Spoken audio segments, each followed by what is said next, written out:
Here's to the dreamers, the builders, the fighters, the leaders, the people in the trenches. If y'all are tired, I promise I am too. Fewer words have been more. Ladies and gentlemen, stand up and put your hands together for the Build Something Media podcast. And here is your host, Justin Bethune. Welcome to the show, guys. Today, our guest is Priscilla Castleberry. And right before the show, I wanted to double check the name of her business that she is with. And I'm definitely going to mess that up. So I'm going to let her introduce herself and the name of her business. Okay. Hi, guys. I'm Priscilla Castleberry, and the name of my business is Revolo, Castlebary and Associates Law Firm. All right. Thank you. Yeah, that was long. It's long. That's a mouthful. Yeah. So tell us a little bit, 10,000 foot view of kind of what you do.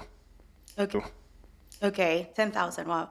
So I am an estate planning, so wills and trust, asset protection, and family immigration attorney. Family immigration Yes. attorney? Okay. Yeah. So immigration has like 3 branches, and it's like there's a humanitarian one, which are like asylums and U visas. Then there's like the work one, which is work, permits and anything employment.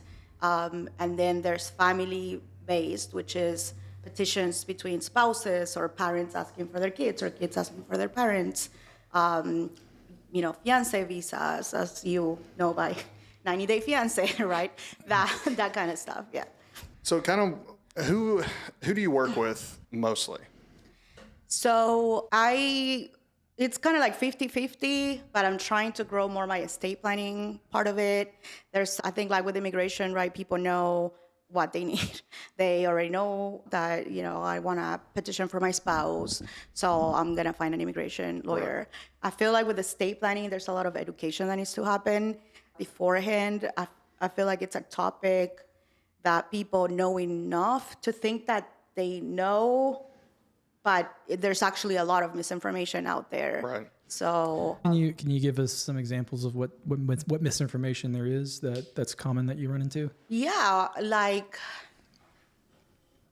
a will is enough. That's like one of the big ones. I have a lot of people calling saying like, I need a will. And, I try to explain to them, okay, estate planning, it's called estate planning and not just like wills. And for a reason, it's because a will alone will not work. It's like a group of documents that work together. So you have the power of attorney, you have a healthcare directive, you have HIPAA forms, all of that together with a will and sometimes with a trust, then they work together to, achieve your goals, whatever that is. And so if someone weren't to do something like go into a full estate planning type thing, what kind of problems could they potentially run into? Like the most common problems that you run across when someone doesn't take care of everything, they just maybe do one of those documents that you just talked about. I mean, the biggest and most important one is like their family is unprotected and ends up in court and a lot of times in conflict with other loved ones. There's a lot of like blended families now, which I was talking to somebody else, they're like, that's the new normal, right. So that brings a lot of conflict because death does weird things to people, and you add money to that. And so there's a lot that could happen, and somebody or some family dynamic that is working okay right now could turn into a huge mess. And unless you have stuff already decided or said specifically what I want, what you want, then it could be like a huge mess with he said, she said, that he told me this or she told me that. And then there's, fights. Yeah. And you have to go through the grieving process and then also deal with court and also deal with fights. And it's just, not fun for anybody. Yeah. So it's kind of a product that gives you peace of mind before you go about what's going to happen with your family after you go. Exactly. It's a one way where you can kind of set up like, hey, this is what I want to happen, right? You have no control of when you die. But you can have that peace of mind of knowing, like, I know exactly what's going to happen afterwards because I said it and I have a plan. Yeah. And talking about it, it's also like a huge thing that I'm trying to get my clients and other people to do. I know it's a weird topic. Some people don't really want to, disclose that to their families. But if you want there to not be any conflict, people need to know what your wishes are. You need to be very open about that. And so I'm not saying like in the middle of Christmas dinner, start talking about death, right? But have like little conversations, and it doesn't have to be heavy. I give the example of like my father-in-law. Every time we go to visit them, they live back in California, he will show me something. Like a couple of months ago, he showed me a watch that his grandfather gave to him, and it skips a generation. And so he was like, I want this to go to his grandchild, my son. And he told us a story. And, it's not like a heavy thing, but it's so important. And now not only does my son get like a random watch that we found out, at his death, but we have the memory of him talking about how important that watch was and how it was when his grandfather gave it to him. So those are the kind of conversations that I want my clients to have and other people to have. But that needs to be in writing before. Yes. Yeah. No. So what you're saying is people expect, just because they told their family, this is what I want done with this stuff, that it's actually going to happen that way. Right. Huge myth, too, that, when we're talking about myths, like I spoke, especially this comes about that, and also guardianship of minor kids. Oh, my aunt knows, or my sister knows that she gets my kids if something happens to me. If it's not in writing, somebody else will make that decision, and it's not you. So, very important to have stuff written down. When you start doing the estate planning stuff, right? Do you typically bring in just the single person, or do you try to bring in the family so they can have those conversations a little bit more openly? Or so, if it's a couple and if they have minor children, it's usually the couple together. They make those decisions, and I do give them the opportunity of later on bringing in their kids once they're old enough, and also inform them of like, these are the decisions that we made, and this is why. And the estate planning, I don't know if you guys know what's your experience with estate planning, but it's usually very transactional. You go to an attorney, you tell them what you want, they draft it, you sign it, you pay. That's the end of that relationship. You then in your mind have, okay, I did my estate plan, so it's checked off of in your mind that you got it done. And then years pass, you die, and then turns out that you bought and sold, your old house, bought a new house, and in your documents, there was like the old house listed, and you never, updated it. And so now that has to go through court. And so there's like all of these problems, which is why I want to be the attorney for my clients that they go to every time they have like a life change. You get divorced. Okay, now, your ex is in all of your, life insurance or retirement accounts. Well, now you need to change that. Right. Or when you pass away, your ex is going to get that money. So those are the type of relationship that I want with my client.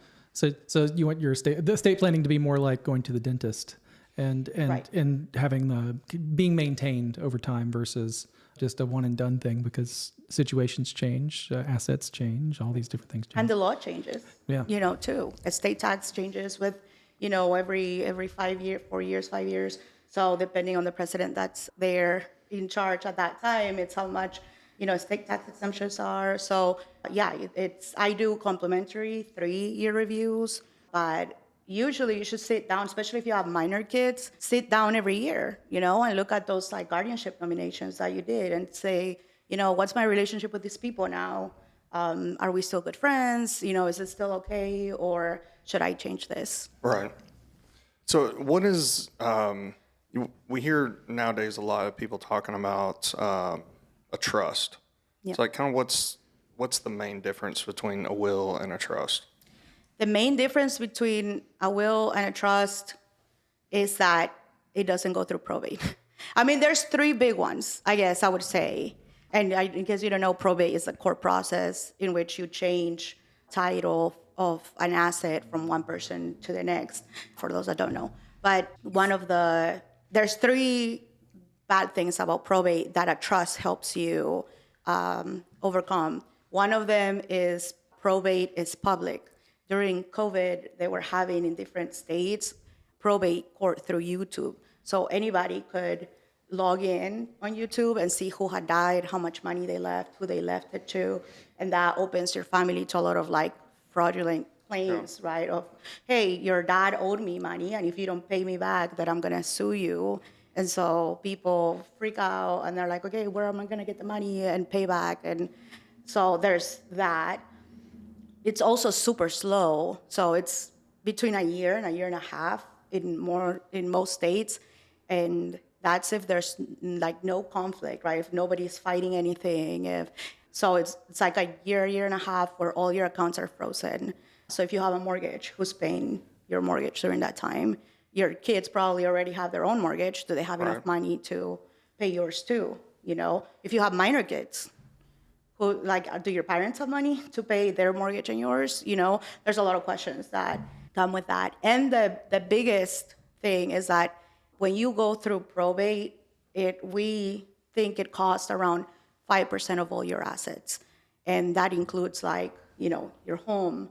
If you have minor kids and you have life insurance, your life insurance can be, the beneficiaries can be minor, so it goes through probate.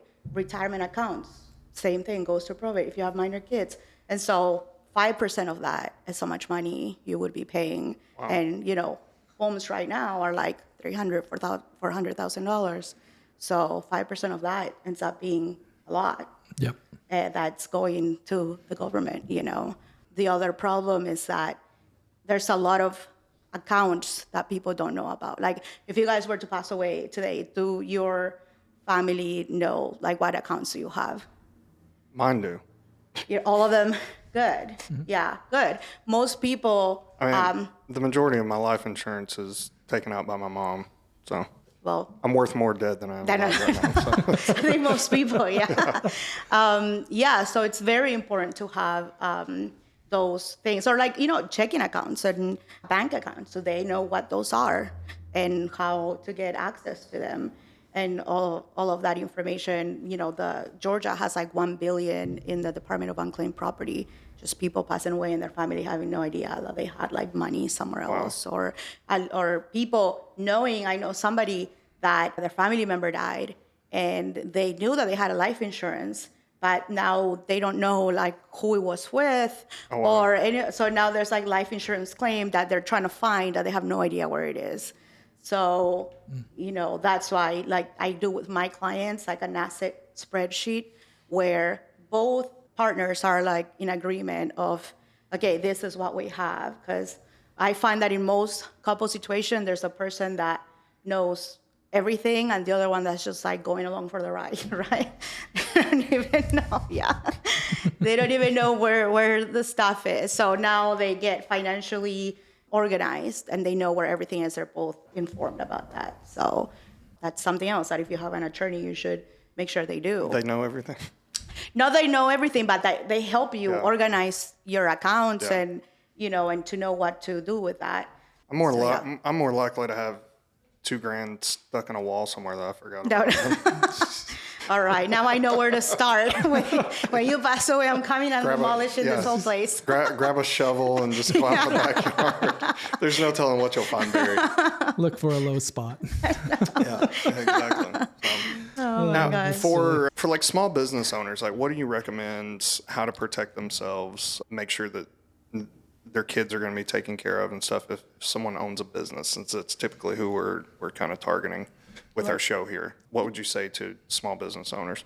So I would say to them, definitely get an LLC and make sure that when you make the operating agreement of the LLC, that you have the right to assign your shares to someone else or something else, so that then we can assign them to the trust. And then have things of if you have partners, how do they buy you out, right? And then that money will go into the trust. Or if it's something like in a lawyer situation, if our firm, if something happens to me, my husband can't come in and start doing stuff. Another lawyer has to do it. So, designate what are the steps? Can the lawyer buy my firm and pay my husband, pay my trust? What will happen? But definitely protect yourself with an LLC first, and then assign the shares to your part of the LLC to a trust. So what all can you put in a trust?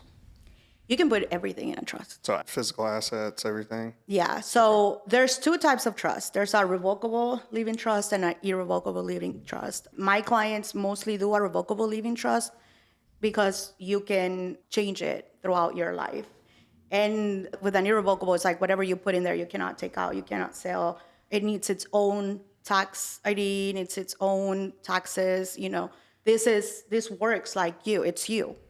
It's you, and you can change it, you can amend it, you can do whatever you want with it until you pass away. And there are different things that you can do at that point. But it offers a lot more flexibility. So yeah, you can put anything into a trust. Okay, so say that I have an irrevocable trust for me, any businesses that I'm a part of, my trucks, my tools, my trailers, everything. And then I pass away. And I'm not married. I have one child. And so I have everything set up to go to her, but she's 11. So what would that look like if something was to happen to me today? Okay, so we're talking revocable or irrevocable? Because I think you said irrevocable. Yeah. Okay. Well, in irrevocable, you can't do much, With a revocable living trust, it becomes irrevocable once you pass away. Okay. And then you can designate at that point, before, right, when you created your trust, you're going to say, like, who's going to take care, who's going to be the trustee while your child becomes of age? And then at what age do you want them to receive that money? And it could be literally any age. You could say like 60, right.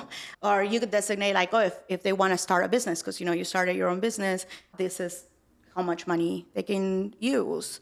So you can specify, you can, customize it however you want to.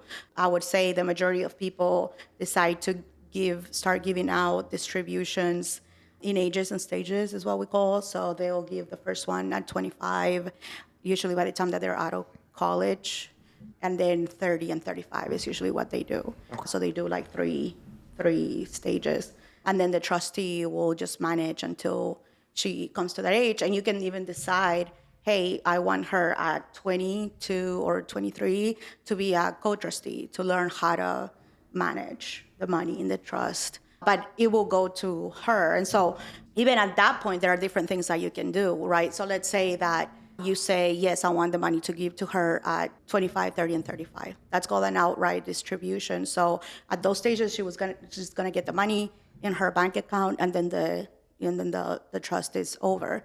Or you can decide to give her a lifetime asset protection trust, which is, instead of the money going to her, it will go into another trust that it is used for her benefit, but not really owned by her. And so it protects her from divorce, from, somebody sues her for something. It can protect her from different things. So speaking of lawsuits, is that something that a trust protects a business owner from? So your LLC, it's your first line of protection, usually for that. Then like whatever insurance you have on your business. So there's like different levels of asset protection. Right. And so a trust is definitely one of them, but there's other things that preferably you would have in place before it gets to. So if I go out and get in a wreck in the company truck and that person tries to sue me, if everything's in a trust, I'm more protected than if I just had everything attached to the LLC?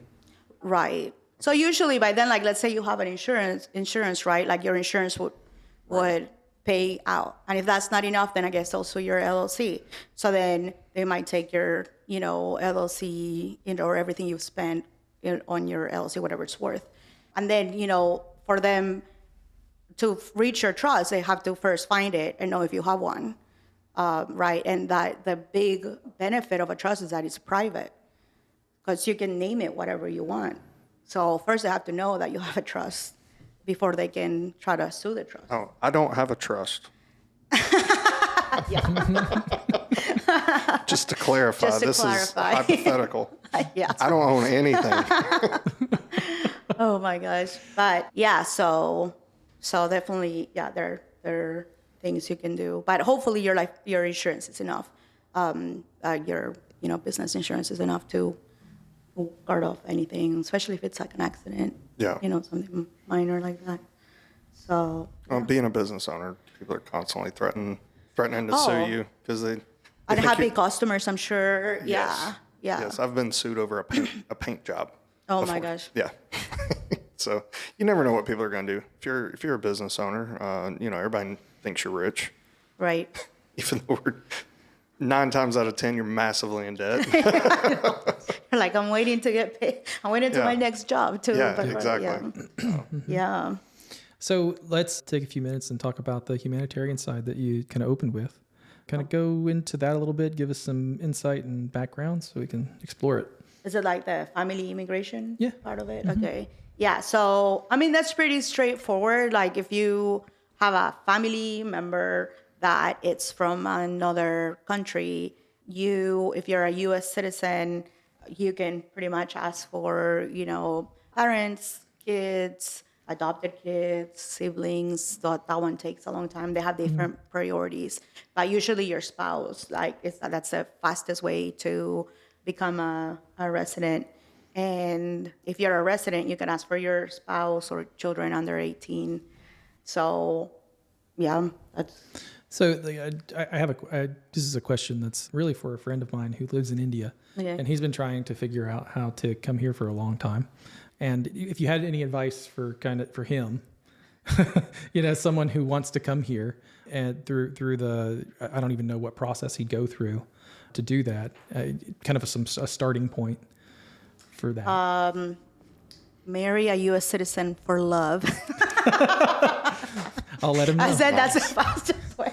I'll let him know. Yeah. We need an applause on that one. No, I mean, that is the fastest way, honestly, right? And that's a huge problem. I have a lot of family originally from Argentina, and they have been trying to apply to the embassy and not even to come live here. Like they just want to come see us, Right. And it's been horrible. I had many of them get denied, and they have their own business there. So they're older. Like it's my mom's sisters, they're older. They have their kids there in school. They just want to see their sister over here. And they keep getting denied. So I understand his frustration because it's incredibly difficult to come here and have the embassy approve you. Yeah. It's really hard. He's a good guy. I've written him a recommendation. It's the whole thing, and it doesn't necessarily mean anything. And Which is crazy considering what you see if you turn on the news. Right. Yeah. I know there's a lot. I had a friend, it was my dad's best friend daughter, which we grew up with. And she had a fiance and he passed away.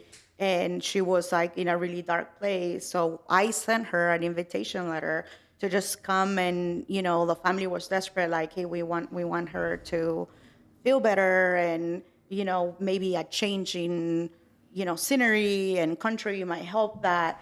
And she showed proof, look, he died, very badly off. She was in school and just kind of took off school because she needed to mourn that, she's young, and they said no. That's crazy because as an American, we don't think about that typically. If we want to go travel somewhere, we just go. Go. Yeah. If you have a U.S. passport, you can pretty much go. It depends. Anywhere. There's some places you can. Anywhere that you There's some want, places. anywhere you want to go, you can pretty much go. Right. But there's so many people that want to come here and just visit, and that's our government in a nutshell. If you want to do things the right way, they make it impossible. Make it impossible, yeah. It makes zero sense to me at all. I know. Disney, people are dying to go to Disney, and it's why can't they? Yeah. So the moral of the story is, if you want to come to America, sign up for 90 Day Fiance.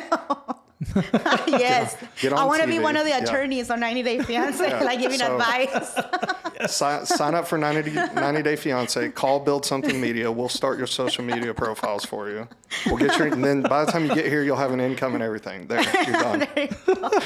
That's a great plan. Oh my goodness. We'll make you an influencer before you even get here. Right. Speaking of influencers, we're coming up at the end of our 30 minutes. Speaking of influencers, let's get your socials, your website, all the stuff about you. You can pick a camera. There's one there. There's one there. To look straight down and tell everybody exactly what it is, where it is they can find you and start working with you. Okay, yeah. You can find me on Facebook or Instagram under Revolo, Castlebary and Associates Law Firm, or Abogada Inmigrante. And And yeah, rcalawfirm.com is my website. Perfect. And That we'll is put- much easier. we Right? RCA Law Firm. Yeah, it is very easy. and we'll put links up to all those with the podcast, so people know how to click through to get to you. Priscilla, thank you for joining us. Justin, Thank you very much. It was a pleasure. Yay. That's awesome. Not a bad episode. So here's to the dreamers, the builders, the fighters, the leaders, the people in the trenches. If y'all are tired, I promise I am too. Fewer words have been more true. Welcome to the Build Something Media Podcast. Your host is Justin Bethune.